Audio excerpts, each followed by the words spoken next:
training this morning. Thanks, Julie, for recording that. So just so everybody knows, this is a Water Resource District staff training. That's the second one in the series that we are doing here this fall. As you can hear, we are recording this and it will be available for folks after the meeting. So if you want to go back and listen to a part that you had questions about or that you missed, or if you know somebody that wasn't able to be on this morning, the link will be available so folks can go back and watch after the fact. And so without further ado, I will turn it over to our presenter today. We're really excited to have Melissa from Cass County presenting on Water Resource District operations, and excited to hear Melissa's words of wisdom. And we'll have the presentation and then we'll have time for Q&A at the end as well. So if you have questions, please keep track of those and we'll do questions at the end. So with that, I'll turn it over to Melissa.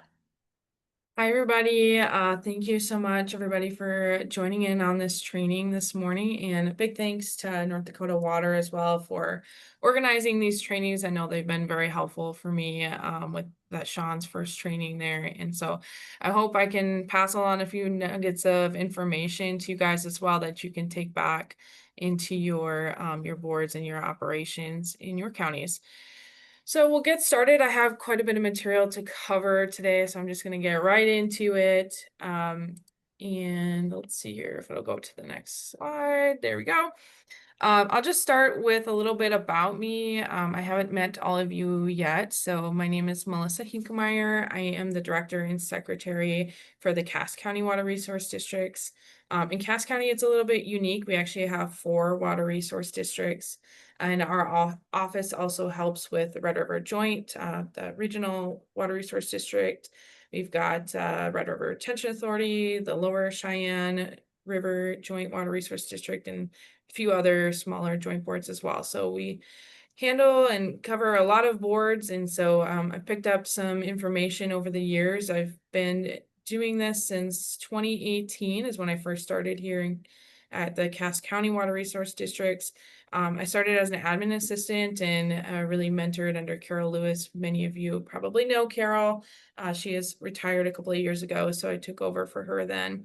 My background is really in geology. I have a Bachelor of Science degree in DSU with a focus in environmental geology, and I have interned before at the State Water Commission, now the DWR. So I'm really happy to be here today to share some information I've picked up along the way with you.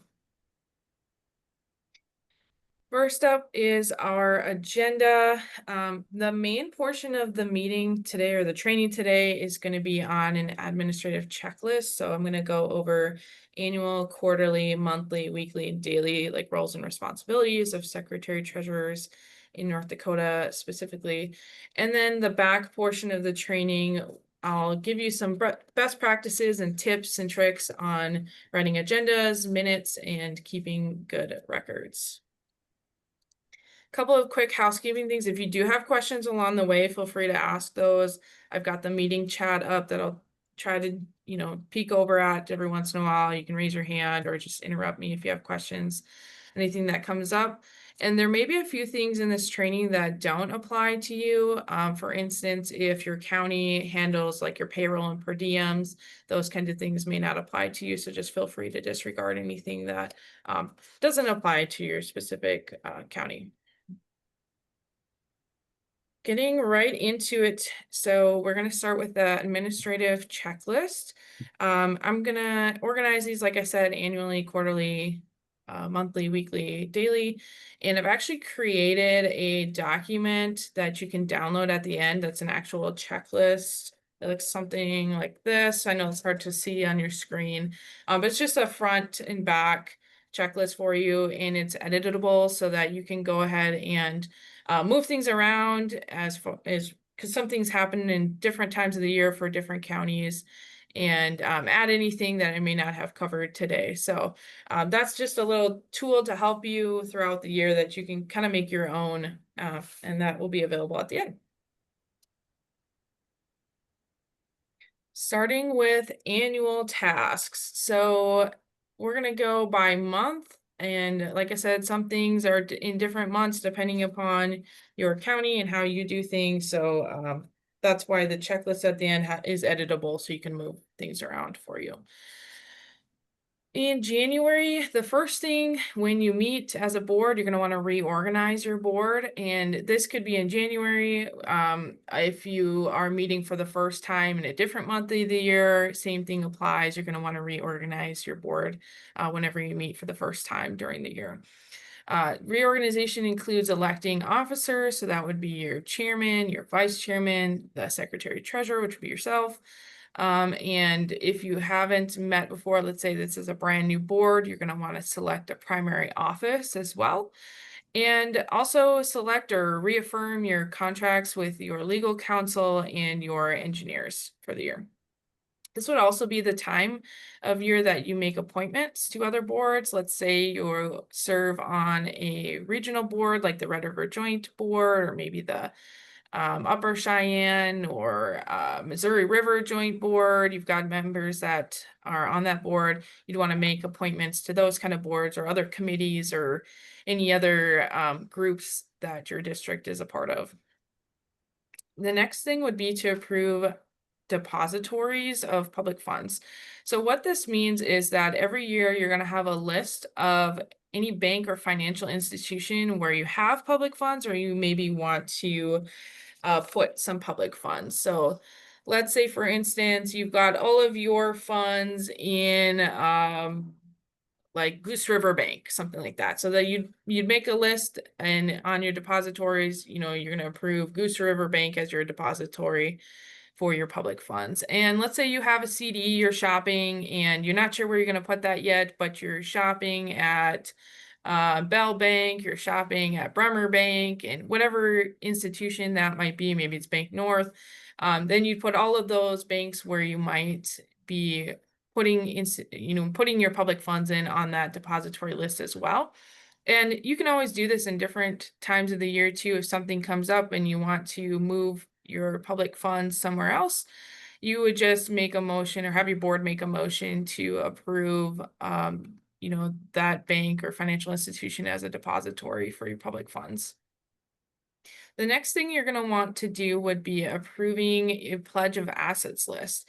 And pledge of assets is essentially securities for your public funds. So banks and financial institutions have to have securities at 110% value of your public funds, and you may be in a pledge pool. They may have given you a letter of credit. So this would just be a list of those securities. Like I said, different banks do it differently. Your county may do it differently, or your district may do it differently. So you might have like a letter of credit from one bank, and then in another, you're part of a pledge pool and they have like a dollar amount that's secured for you. So that would just be a list of those securities. If you need an example, just feel free to reach out to me and I can get you a list of that. We approve pledges of assets twice a year. So the second one coming up would be in July. And I'll talk about that when we get there, but that list may differ from January to July, which is kind of something important to think about. And then lastly would be tax-related items. So again, this may or may not apply to you, or may somewhat apply to you. Tax-related items could be, if you do pay your own payroll, it'd be issuing W-2s to any staff employees. It could be doing 1099. So maybe you have a 1099 miscellaneous you issue to your legal counsel. It could be a 1099-S that you issue to property owners where you purchase right of way from.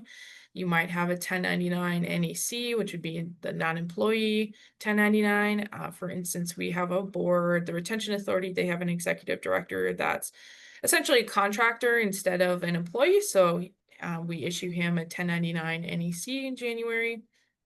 So just making sure to keep an eye on what type of tax items, if any, apply to you, and making sure you work with your legal counsel or whoever helps you with that, if anybody, to make sure those are issued. All right. And then sometimes tax-related items, I think the state has gone to quarterly tax payments now, but for a while they had annual payments. You may have some annual reporting or something like that to do in January as well.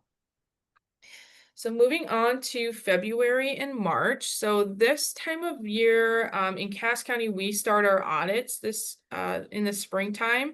And like I said, you may have things happening at different times of the year. So your audit may be later in the year. But it's just good to keep in mind that at some point during the year, you're likely going to have an audit. And so just put that in your checklist wherever that occurs for you during the year. Ours is in the February, March timeframe. We have our component unit of our county, and that may apply to you and your districts as well if you're a component unit of your county as well. So we have to have our audits done prior to the county audit, which is why we always do ours in the spring. So I'll have another slide here going through some more information on audits as well, just in a few minutes. The other thing I wanted to go over would be 1099s. So if you are issuing 1099s typically in March, those are due to be filed with the IRS. And they have a specific online system called FIRE.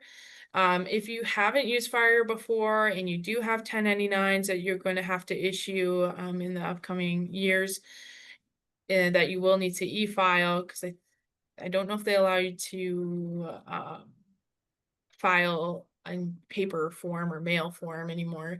Then just make sure that you have access to that FIRE system. They do have to send you something in the mail to be able to access the system, so it does take a little bit of time.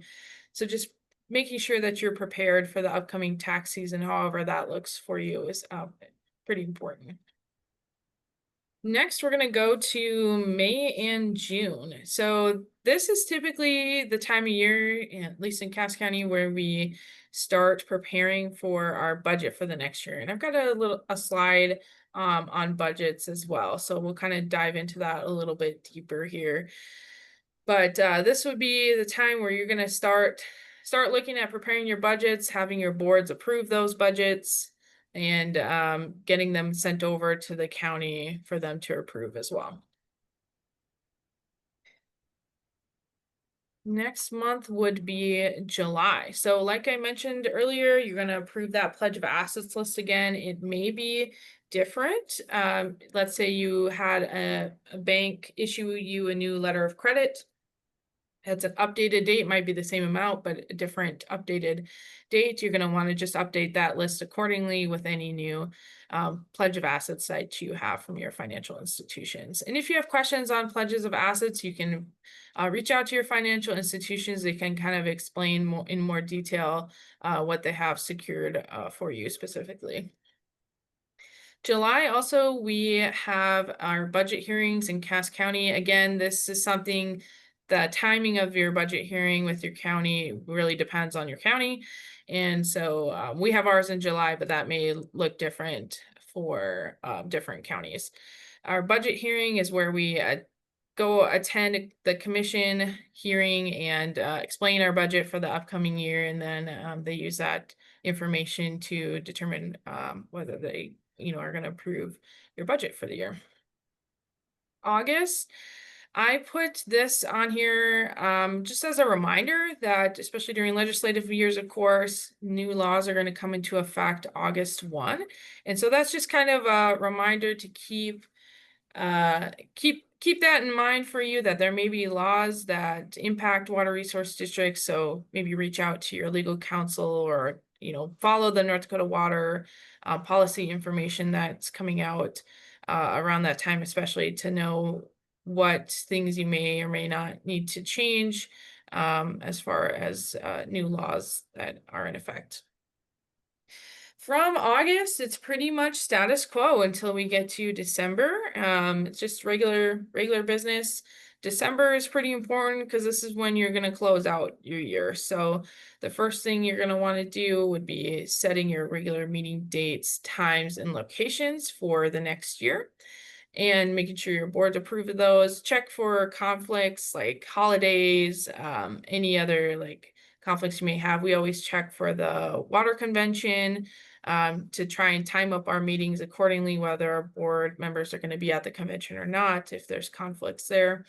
and moving, seeing those things ahead of time, forecasting ahead of time, so that way it decreases the need for special meetings throughout the year.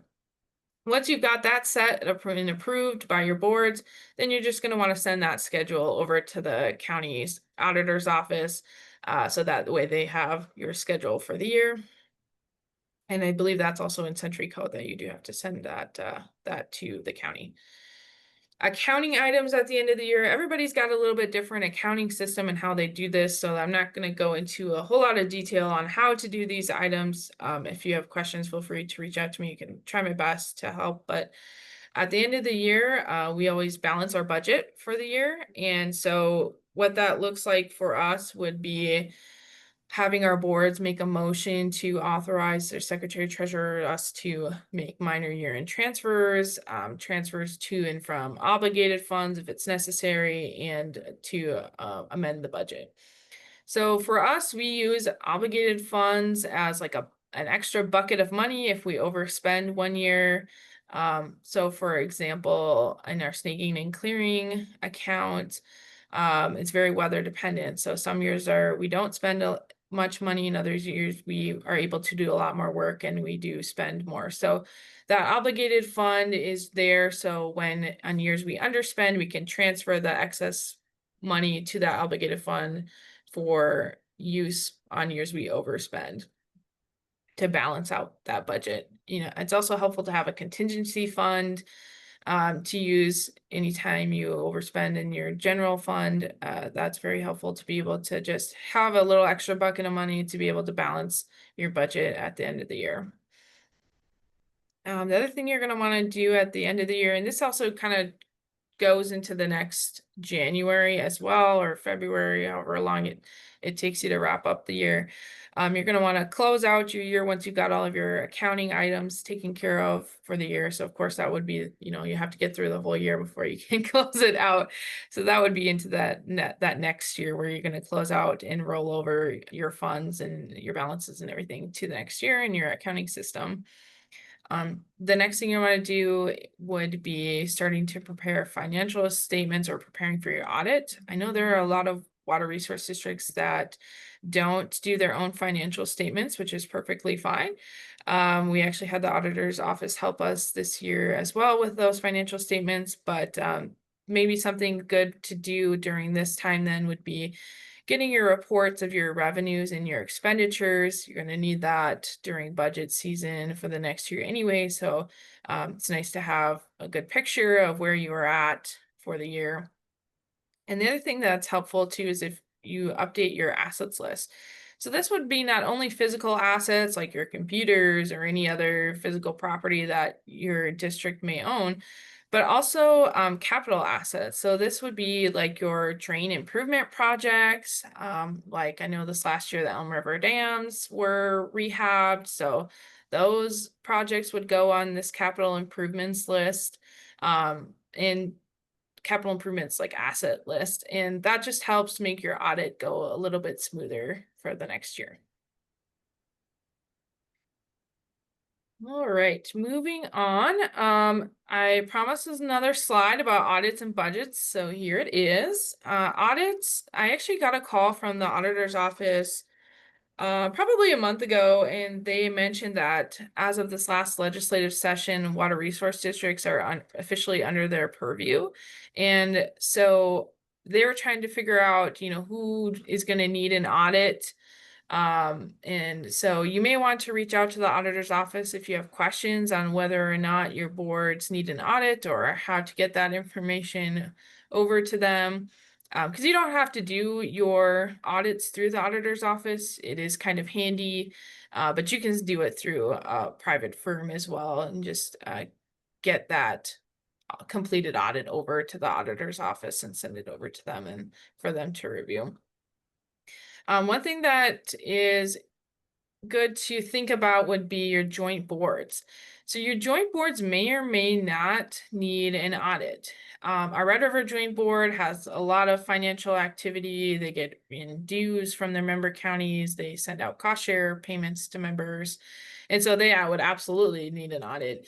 But some of your smaller boards that maybe don't have a whole lot of financial activity, maybe they haven't even met in a year or so, they probably don't require an audit. So that would be something to ask your auditors, whether that be your private firm or, reach out to the auditor's office. They'd be happy to help you determine whether or not your boards will need an audit, or maybe they won't need one.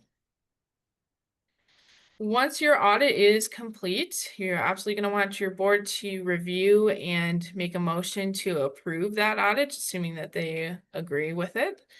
And another thing that's really important would be uploading your audits and your financial statements to Emma.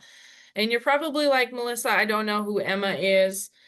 Emma is actually a website that's run by the MSRB, which is the Municipal Securities Rulemaking Board. Essentially what Emma is it's a website that's for transparency for municipal securities market. So it allows anybody to go on there. It could be an investor, your state and local governments, could be your neighbor John down the street. He could go on there and take a look at the financial statements and the bonds that are out in the public market.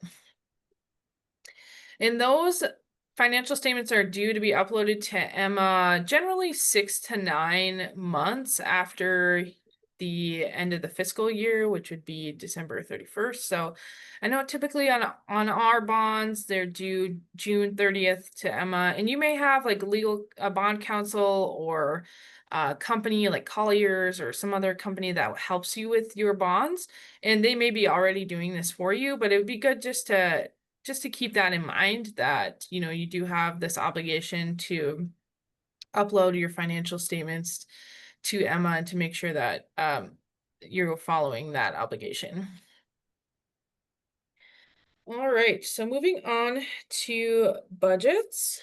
I took a lot of this information from the Century Code 61-16.1-06. The fiscal year per Century Code is January 1 to December 31st.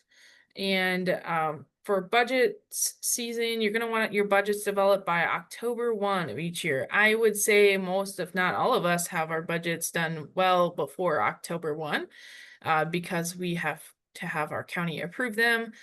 But just so you know, that is the deadline in the Century Code. You're also going to want to send your budgets to the county once you have them complete. I think we all are aware of that.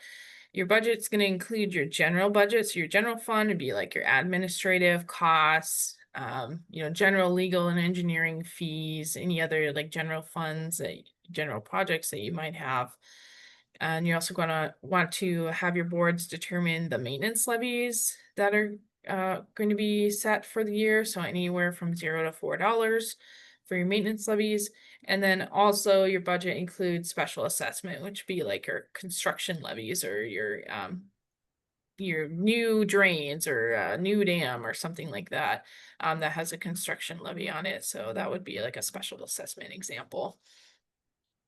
Along with your budget, you also need to send in a financial report for the preceding calendar year to the county. So that's where it's kind of nice if you already have it printed at the end of the year. Once you kind of close out your year, you print out your financial report for the year of your revenues and your expenditures. Then you've already got it ready to go to send in with your budget. Other annual tasks that don't necessarily have a month associated with them, it just depends on timing of things. A big one would be insurance coverage. You're going to want to make sure you maintain your insurance coverage for all of your boards, and not only your boards, but for yourself as well as an employee of the Water Resource District. The North Dakota Insurance Reserve Fund has 2-year coverage for Water Resource District employees and other public employees as well. And that I put the Century Code link there, or reference there on the screen in case you have other questions or want to go look at more information on that coverage for employees. Obviously, that's just a layer of protection for you. So absolutely get that coverage for yourself. The other thing you're going to want to think about when you do insurance coverage would be your joint boards. So making sure your joint boards also have insurance coverage, whether they have their own policy, like our Red River joint board has their own policy, or if it's a smaller joint board, you know, an example would be we have a joint board with Maple River does with Steele County. So it'd be the Maple Steele Joint Water Resource District. We have that covered as an additional insured party under our Maple River Water Resource District. So just making sure to take a look at your additional insured parties and update them accordingly. Maybe you have a brand new board you just created with a neighboring county that you need to add. The other thing would be to make sure that the naming of the joint board matches that official name of the joint board. That just helps so that in case things come up and you need to make a claim, there's not any problems with that, the names match. The other thing you're going to want to add would be the North Dakota State Water Commission. Per their cost share policy, you're going to want to name them as an additional insured. They require a certificate of insurance annually, and they'll remind you of that if it's expired. So just making sure to keep that valid. And any others that you may have that are needing to be additional insured parties on your insurance. Other things I would recommend to do throughout the year would be to review your policies for your boards. It's just good to take a look at those, refresh yourself once a year on what those policies are, if they're still current, maybe they need some updating. Just a quick look at those once a year is helpful to make sure not only you remember what the policies are, but in case there have been any changes and that you need to make some improvements or updates to your policies. Another thing that's probably forgotten sometimes would be SAM renewal. So SAM is the System for Award Management. It's a federal website.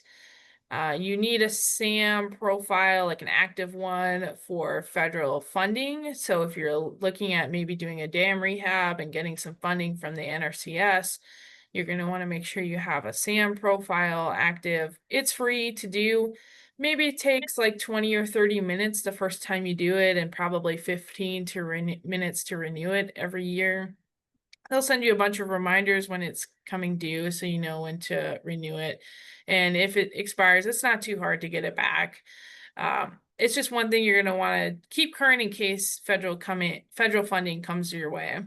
One quick little tidbit on that is you'll get a lot of emails from people trying to get you to pay for them to renew your SAM profile for you. It doesn't take that much time. It's free. So just you can do it yourself, and just make sure to keep it active in case you have federal funding on the horizon. And biannually, you're going to want to also update your projects in the North Dakota Department of Water Resources Water Development Plan. I think that was just this last year they did that, so it won't be coming back here now for a little bit, but making sure your projects are included in that plan is helpful for cost share funding, of course. Okay, moving on to quarterly. So quarterly items, I'm not going to spend a lot of time on because they're generally payroll related, and I have a suspicion that a lot of you probably have your payroll integrated through the county. And if that's the case, then you can just disregard those items. Make sure to say thank you to them for doing that for you. Payroll things would be 941 forms, which would be like your quarterly taxes.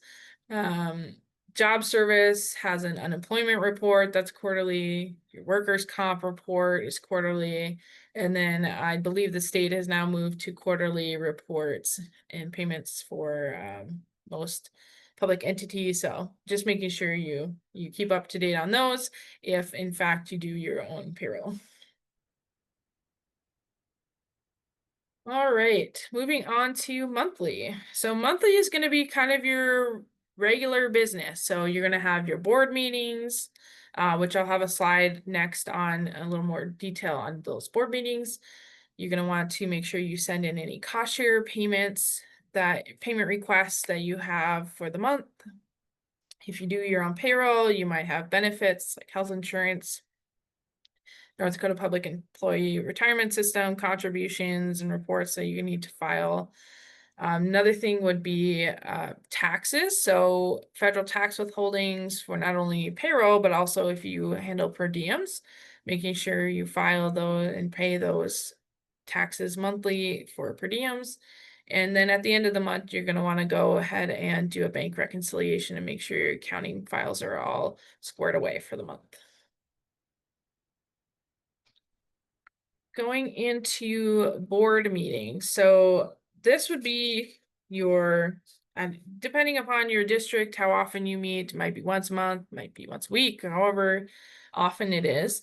Preparing for that meeting is of course very important. This looks probably a little bit different for everybody. So this is kind of more of a, recommendation than a have to do. But of course, you're going to need to send out an agenda, and I'll have another slide and example on that a little bit later.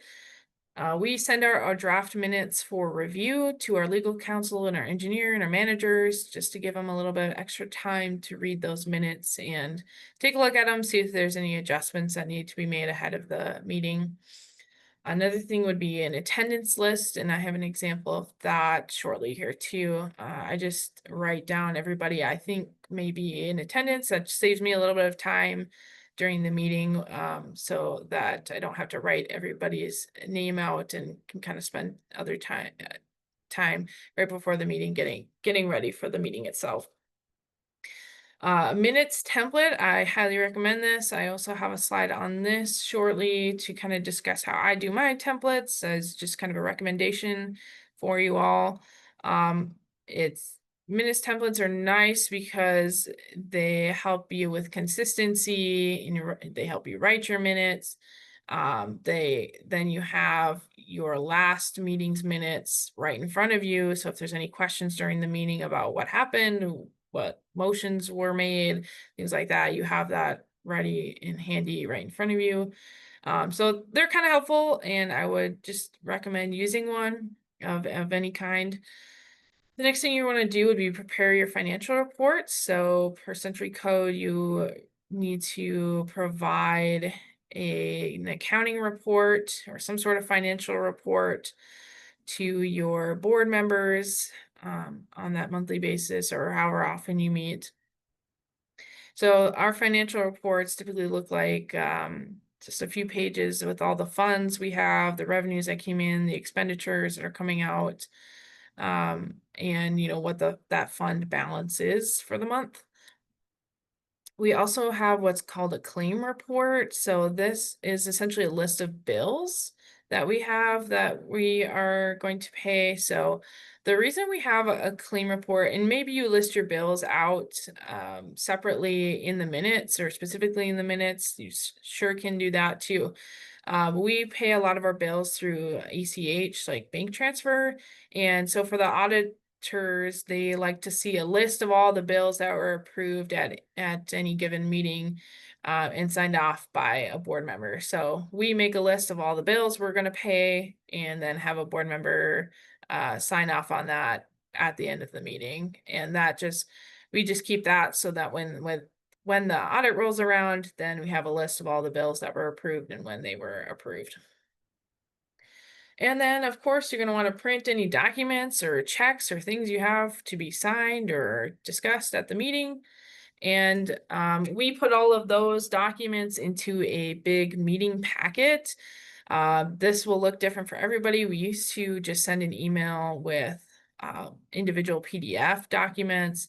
That worked for a while until we got like 20 PDFs, and it was a lot to open for our manager. So we ended up putting it into one big, beautiful packet for our managers with the agenda at the top, and then item by item after that. And we put links in ours and page numbers and kind of make it all nice and handy for them so they can hop around in the packet wherever they want to take a look at those items.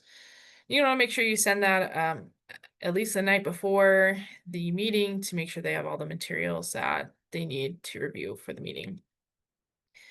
During the meeting, one thing I want to highlight would be roll call. I actually have been asked about my roll call method before. So the next slide, I'm going to discuss how I do roll call, just as a suggestion and maybe a tip for you on a different way to do that. Post meeting, you're going to process any documents you have.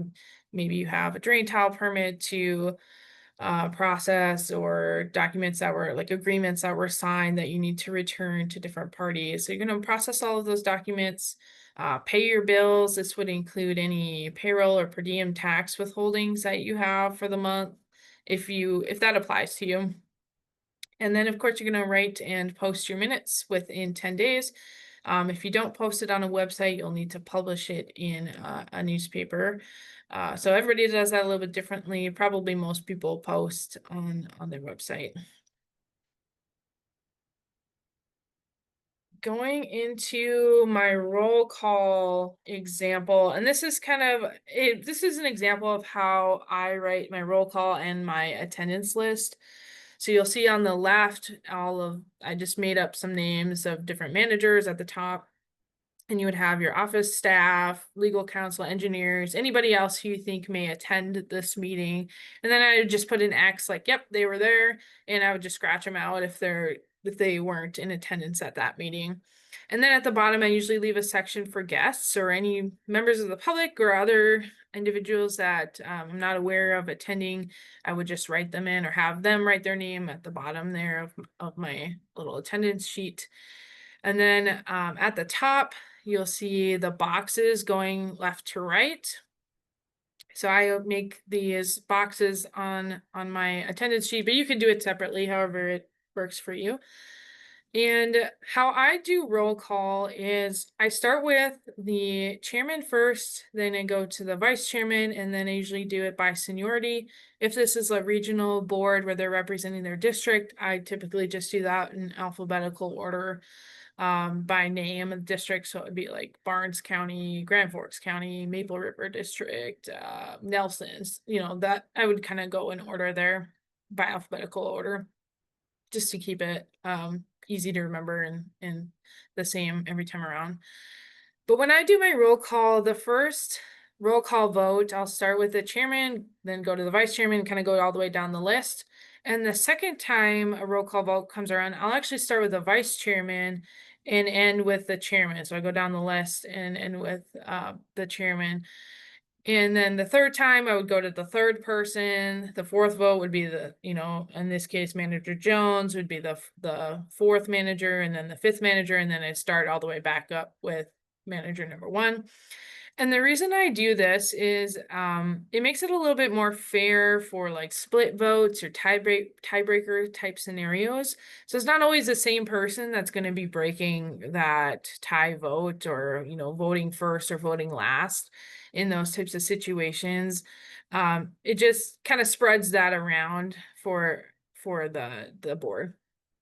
In a situation where you have a split vote, as I have shown here in example number 3, I would just mark who voted first, so that way it helps me keep track of the next person or the next vote, who's going to start first. And then for my purposes, Y is yes vote, N is a no vote, and the arrow would be like, yep, everybody voted yes. Or if it was all no, you'd have an N and then an arrow for all no's.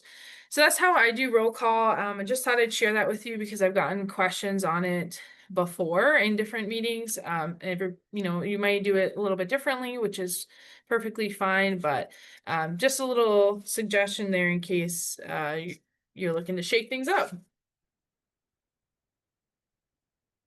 All right, moving on to weekly roles and responsibilities. Again, these aren't really like have to do's. It's more so suggestions or ideas of things to incorporate into your week. One thing we do on a weekly basis is we have a meeting schedule that we send out to our managers. We, of course, handle a lot of different boards, so things can get busy very quickly in our office. So it's very helpful for our managers to just have a schedule of things coming up in the next week that they may need to attend. And we send that out on Friday afternoons, and it just has all of next week's meetings on it. If maybe you don't have a lot of meetings, it's always just nice to give them a reminder that meetings are coming up that they may need to attend. On a weekly basis, you may also want to check your website, see if it needs any updates to it. Maybe you need to post some approved minutes out there, or update some content on your website. So just taking a look at that once a week is helpful. And then updating your check register. So we have an Excel spreadsheet that tracks all of our revenues and expenditures and bank account balances. And I would just say, whether that's a spreadsheet or maybe you have something in your accounting system that's similar. We use both because we use it to kind of balance each other out to make sure everything is up to date in our accounting system as well. And that just helps make sure that things go smoothly for your bank reconciliations at the end of the month. If you do a quick check at the end of the week to make sure that everything is in there that you're aware of as far as revenues and expenditures. And then at the end of the month, it's a breeze to do your bank recs. Lastly would be daily. So again, daily is just kind of your emails, your phone calls, any voicemails that you might have, or the public popping in to ask questions, be your standard business. Standard business may look like, it depends on the day, but of course you've got documents or permits to process. Maybe you have a cost share reimbursement request to send out. Maybe you have a bill to pay after a meeting. You have a meeting coming up that you need to prepare for. So any of kind of your standard business, those would be like those kinds of activities. And then I would also recommend checking your bank accounts every day. Fraud is so prevalent now that you're going to want to make sure you're on top of that, your accounts, and making sure you've got alerts created. We have a system that allows us to create alerts for things like transfers or transactions. Wires are very hard to get your money back from, so making sure you have alerts for those, any type of transactions that occur where money might be coming out of your accounts. The other thing I'd recommend you look into would be the positive pay system. So positive pay is, I think most financial institutions or banks have them now. It essentially alerts you when a payment is going to be made. Let's say you sent out a check to John Doe. He's cashing his check. The positive pay system would trigger and it would alert you that John Doe is cashing his check. And then you could say, yep, I want to pay that. I know I sent that check to John Doe. Or if it's something you're not aware of and it's a surprise, maybe it's fraud, you could hit, nope, don't pay that. And it's just another layer of protection for you and your accounts to be able to have that positive pay system. So I would just recommend looking into it and see if that makes sense for you and your districts. So that wraps up our administrative checklist item. I had a question here in the chat. What program do you use for your meeting packets? We just use Adobe, but we have the Adobe Pro. I don't remember the exact name of it, but the Adobe version where you can edit, and it has a bunch of different tools. It is so helpful. I would absolutely recommend it if you don't have the Pro version of Adobe. It lets you add links, it lets you add page numbers and buttons and all kinds of tips and tricks. I think you can add sound if you wanted to add sound. I don't know why you would need to, but it's got a lot of different functions that are very helpful. You can sign documents, you can fill in things, add text box, edit PDFs. Absolutely would recommend that if you don't have Adobe Pro. Definitely look into that. All right, so I'm going to spend the next 15 minutes that I have here on some best practices. So for agendas, I would say absolutely just main thing is be consistent with how you word things, naming of your projects. So that way on your agendas, if somebody's following a project, like somebody from the public, they know what it's called and they can kind of follow along and see when it pops up on your agendas. You're going to want to include your standard items, your approval of your agenda, approval of minutes, approval of financial reports and bills, and the public comment item as well. If you have a public comment policy, make sure you're just following that. Our policies in Cass County have whether it's going to be at the end of the meeting or towards the beginning after the procedural items. So making sure that you're just following where your policy says it's going to be on the agenda. I would suggest grouping like items together, putting all of your drains together. I'll say you're talking about drain 1, 2, and 3, putting all those together, then moving on to, you can do it in any kind of order. Some people do old business, new business, and that's certainly fine as well. That's not something we have done personally in the past, but it's definitely a method that others use, and that's perfectly fine. I like to put like permits together, whether that's utility permits, drain tile permits, things that the board has to take a look at and consider approval for. Then I would put some of the more like receive and file items after that, and items that you're going to comment on. Sometimes planning departments will send us plats to review if we have land nearby the plats. So just some of those items kind of towards the end. We put our bills at the end. You can put it at the beginning, wherever it makes sense to you in your district. The other thing to note would be special meetings. So in special meetings, you're of course going to want to indicate on your agenda that it's a special meeting. Special meeting is anything that wasn't on your meeting list from the end of the previous year that you had sent to the county. Of course, you're gonna make sure there's no other business listed on your special meetings. And other thing to know is you don't have to include public comment on your special meeting agendas either, but you do have to inform the public of your special meetings at the same time that your managers are informed of that special meeting. So I know Sean talked a little bit about that during his training, so I won't go any more into that, but just keep in mind special meetings and the differences with those. Also, make sure to post a copy of your agenda at the meeting location and at the principal office location. Those may be different. We also post our meeting on our website, or agendas for our meetings on our website as well. Another thing to kind of note too, I'm showing an example of an agenda here, but if you have a member of the public that's coming in and wants to talk about a certain item and you know about it ahead of time and you want to put it on your agenda, I usually put those towards the top of the agenda. And the reason I do that is so that the way that person or group of individuals can come in, discuss their item with the board, and then they can move on with their day if they so choose to not continue to stay for the rest of the board meeting. It just kind of gives them a little bit of freedom to be able to stick around however long they want, and then they can move on with their day and kind of get in and out. So that's typically what we do with any items that we know people are going to come in and want to discuss with the board. I'll usually put those towards the top. This is just an example of how we do our agendas. This is one from January of this year with all the reorganization items on that, so you can see how we list those out.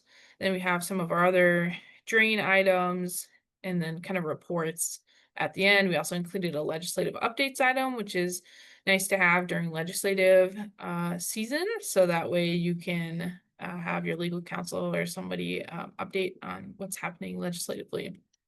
At the end, we always put our Teams meeting information, so we allow members of the public and our board members and anybody else to join our meetings either in person or by Microsoft Teams. Maybe you have WebEx or Zoom or something else. So we always put that information on our agenda just to make it easy for everybody to find. And at the end of our agenda, we have a little section with little reminders and notes. I change that up depending upon if there's a special meeting. I take out the part where it says we can depart from or add to the agenda at meetings because it's a special meeting. So a little bit of change there. And then we have a little disclaimer at the end. If you have disabilities or special needs, just contact us and we'll accommodate for those. Moving on to minutes. One thing I would recommend for minutes would be, like I said, using a template. So I've got a template example here. I essentially just work off the last set and I change the dates and times of the meeting. I change out the agenda items if there's different agenda items. And for continuing agenda items, I would leave the minutes from the previous meeting on there. And the reason I do that, like I kind of mentioned before, is it makes it really easy to write your minutes because you can see what you wrote before. It also makes it a little bit easier during the meeting. If there's questions on what happened during a previous meeting, you've got it right in front of you. Be like, oh, yep, Brady said this, or manager Joe made a motion for this, and just kind of makes it a little bit easier to work off of. Obviously, everybody's minutes look a little bit differently. This is just how we format ours, but it keeps the formatting in place as well. So you've got all your draft stamps there. You don't have to redo all of those. You don't have to redo any of the formatting. It's all just right there for you. Kind of going back to my last slide, a couple of just tips for writing minutes. Obviously, number one, you've got to be transparent. You have to write what actually happened during the meeting. But one thing that's maybe a little bit underrated would be considering your audience and your word choice in your minutes. So I spend a lot of time considering how the sentences I write would be interpreted or read by the general public. As you all know, these are available to the general public. So somebody that's maybe never come across water resource districts before, would they understand what's happening in your minutes? Like for instance, if you use abbreviations, I always use the long form. So instead of writing NDDWR, I'd write North Dakota Department of Water Resources, parentheses, NDWR, and then I can use the shortened version after that.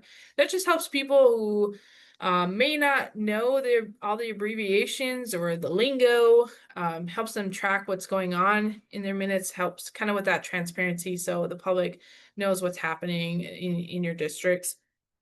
And the other thing with word choice is to be careful about the connotation of the words that you're using.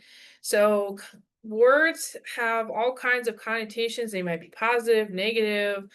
They may, they're synonyms, but they all mean just a little bit different, something different to each other. So think about how the public is going to read and interpret your sentence. Is this like correct to what actually happened during the meeting? I try to avoid like controversial type words, and I try to really match the words I'm using to the situation. A lot of times when Elizabeth and I are doing meeting minutes in our office, we're sitting there on Google, like, what is the definition of this word? Or what is a synonym for this word? Just to really try and get the right word, match the right word to the sentence that we are putting together. And then I usually like to use a little bit more like formal language. Some people are very informal with their minutes. Just depends on your style and how you write them. But say somebody is going to take a look at something and bring it back for a next meeting, I would phrase that as, like the board directed so and so to review this document and bring it back to a future meeting for continued discussion or for review. So I just use a little bit more formal language. I think that is helpful in some certain instances. You never know why people are reading your minutes, what they're trying to use it for. And so just keeping that in mind. The other thing to keep in mind was that detail is not necessarily always better.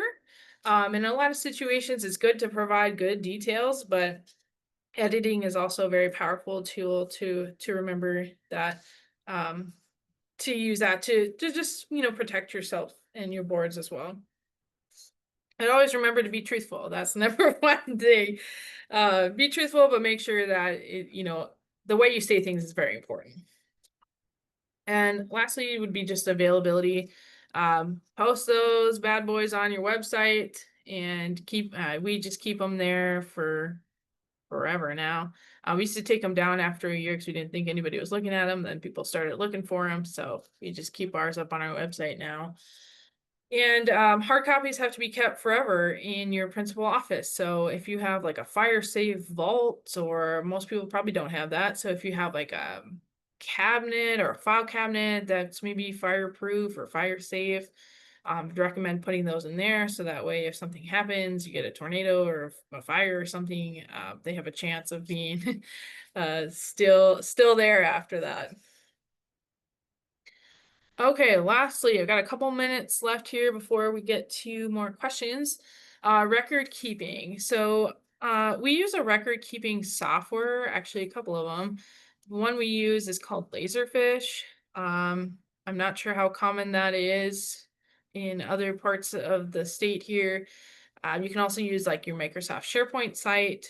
We use them for like two different purposes. So our Laserfish site is more of our formal, like final documents, like agreements are kept there, minutes, like all kinds of final things. And our Microsoft SharePoint site would be like our working document area. We've got templates and working minutes and different drafts of things kind of live on that site. So you really just have to find a method of organizing that works for you. I love to use templates for letters, of course, letterhead, any type of spreadsheets for like cost share, keeping track of that, different forms that you have, like utility permits or things like that. Excuse me, I would recommend using templates for those. It just helps with the consistency, of course, and making it easier for you so you don't have to invent the wheel every time. And then in keeping good records, you're going to want to make sure you have things organized. And again, it all depends on your organizing tree. But for us here, we do it by board. Then we would go into like a drain facility or like topic. And then from there into like different projects. So an example would be we've got like our North Cass district. Under there, we have a bunch of different folders for things like agendas, minutes, drain files, weed control, like all kinds of stuff in there. And under our drain files, we'd list all of our different drains, like 1, 2, 3. And then those subsection would be like drain 1. You open that up, you have all of your drain 1 files in there and by project and whatever else might pertain to that drain. We use dates as our starting point for naming our file. So we would say, like, if I was going to put a file in today for this checklist that I've made, it'd be 2025-9-30- WRD checklist. And then at the end, I usually use abbreviations. So C would be like a closed file, something that's not active. D for destroyed. I also keep track of whether or not we have a hard copy. That's kind of important because say you're sending your hard copies over to somebody to record, then you know where you sent it. So keeping track of those.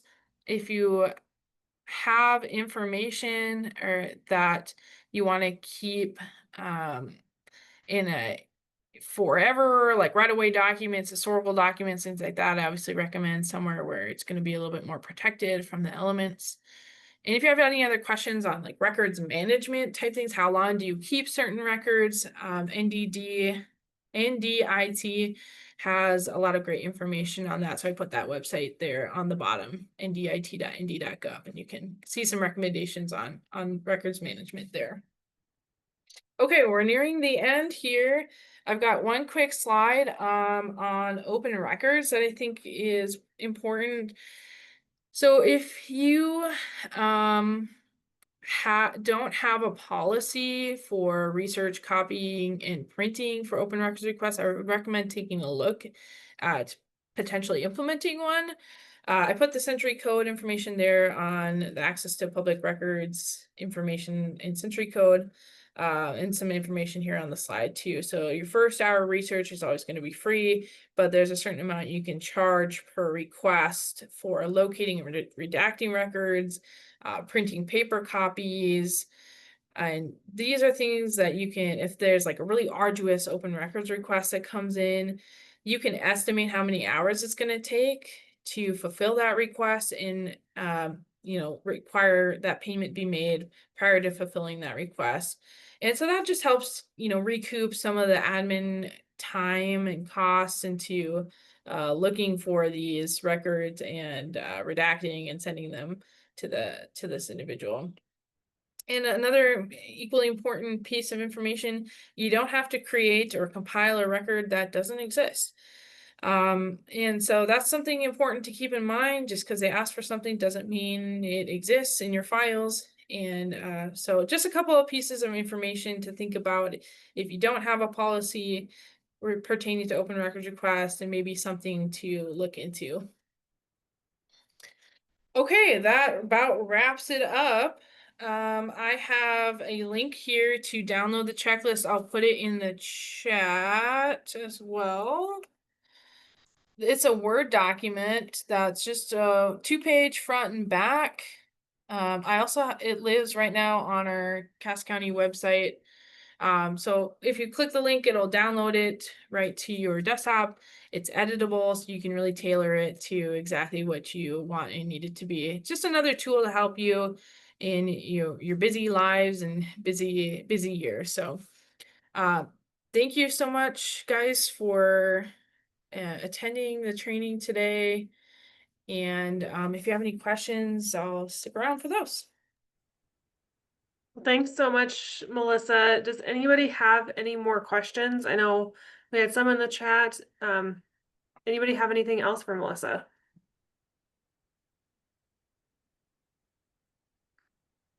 Not hearing or seeing anything. Appreciate Melissa taking the time to put this together and present this today. This was really great information. And just a reminder, we will distribute that recording from today to everybody in the group, so we'll have access to that. And we'll also, if it's okay with Melissa, share all the resources that she had on this training today with you all. In addition to having all that emailed, we'll also put it on the Water Resource District Association website, so you guys can access that at any time. And just once again, if you'd fill out the survey, that'd be really helpful. In particular, if you have ideas for future trainings, please let us know. I know we are working on some future trainings on both permit applications, specifically drainage, and the assessment process. We're going to try to get that one scheduled here in the near future. And then I know after the last training, there were also some questions about financial management, and so we're working to get an expert lined up to provide a training on that. But if you guys have other ideas, please fill out the survey or email Julie or I and let us know what your thoughts are.